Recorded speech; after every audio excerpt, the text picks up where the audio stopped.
नमस्कार दोस्तों, CSIR JSA और स्टेनो का एग्जाम हो चुका है। इसका टाइपिंग टेस्ट भी हो चुका है और इसकी फाइनल कट ऑफ अब आनी बाकी है।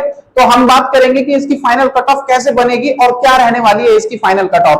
तो रिटन एग्जाम की जो कट ऑफ थी वो मैंने यहाँ पर लिखी हुई है। तो इस कट ऑफ के अंदर जो भी लोग थे वो सभी अपना टाइपिंग टेस्ट देकर के आ गए और उम्मीद है कि सबने बहुत अच्छे से अपना टाइपिंग टेस्ट दिया होगा। ठीक, इसकी एग्जाम में जो पोस्ट थी टोटल 246 थी, जेएसए की 177 और स्टेनो की 69। अब बात कर लेते हैं कि हमारी जो फाइनल कट ऑफ रेडी होगी, जो तैयार होगी, वो क्या रहने वाली है और उसको बनने में कितना टाइम लगेगा, कब तक आपका फाइनल रिजल्ट आ सकता है। तो भाई एक बात को समझना, यहाँ पर छोटी सी बात मैं यहाँ पर करना चाहूंगा, ठीक है। फाइनल कट ऑफ क्या रहने वाली है उसकी भी बात करेंगे, बट फाइनल कट ऑफ बनेगी कैसे जरा मैं इसको आपसे थोड़ा सा डिस्कस कर लूं। एक चीज तो देखो, यहाँ पर दो तरह के कैंडिडेट हैं। एक जो बिल्कुल बॉर्डर लाइन पर पास हुए थे, जिनके जस्ट कट ऑफ के ऊपर मार्क्स है, और एक जो इनसे थोड़े से ज्यादा नंबर लाए थे। तो ये सभी गए थे टाइपिंग टेस्ट के लिए, क्योंकि आप जानते कि उन्होंने 5000 के अप्रॉक्स स्टूडेंट्स को बुलाया था, ठीक है। तो है ये कि भाई जो लोग जिनके मार्क्स कट ऑफ से ज्यादा है या बिल्कुल कट ऑफ पर है, सभी ने पूरी ताकत से अपना टाइपिंग टेस्ट दिया था, किसी ने कोई कमी नहीं छोड़ी। लेकिन कई बार क्या होता है, जिनके मार्क्स ज्यादा है, जो ऊपर है, जिन्होंने अच्छा स्कोर किया है, वो टाइपिंग में फेल हो जाते हैं। तो उनके फेल होने की वजह से जो कम मार्क्स लाए हैं उनकी रैंक ऊपर हो जाती है, और वो क्या हो जाते हैं, उस रैंक में कहीं ना कहीं अच्छा इसको मतलब अच्छी ऊपर की तरफ जाएंगे, तो उनके चांसेस ज्यादा हाई हो जाते हैं। और जो अच्छे नंबर लेके आया था वो क्या है, वो बाहर हो जाता है। तो सवाल ये है कि फाइनल कट ऑफ क्या रहने वाली है अगर इस तरीके से हम चीजों को समझे तो भाई देखो, फाइनल कट ऑफ हमेशा वही रहती है जो इनके रिटन एग्जाम की कट ऑफ होती है, ये नहीं बदलने वाली, ये सेम रहेगी।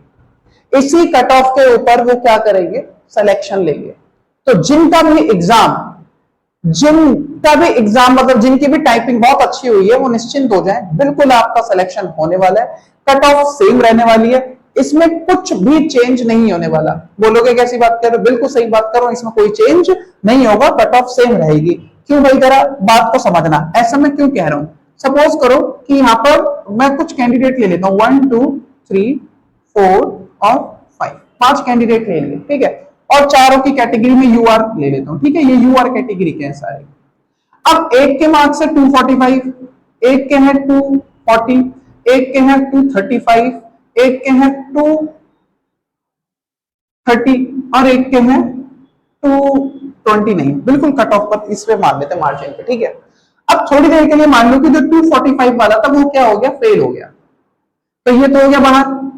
और ये जो 229 पर था ये क्या हो गया, पास हो गया। तो सिंपल सी बात है, इसकी रैंक ऊपर होगी क्योंकि ये निकल चुका है, ठीक है। बात आ रही है समझ में। तो ऐसे होगा क्या कि जो भी पास होंगे उनको एक ऑर्डर में, डिसेंडिंग ऑर्डर में सेट कर दिया जाएगा, ठीक। पहले सबसे ज्यादा, फिर उससे कम, फिर उससे कम, फिर उससे कम।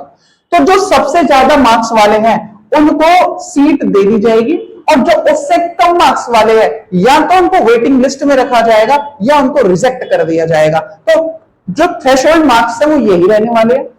तो बस होगा क्या, एक मेरिट ऐसी तैयार होगी, रैंक वाइज तैयार होगी कि यहां पर रैंक सबसे ज्यादा बच्ची कौन लेके आने वाला है।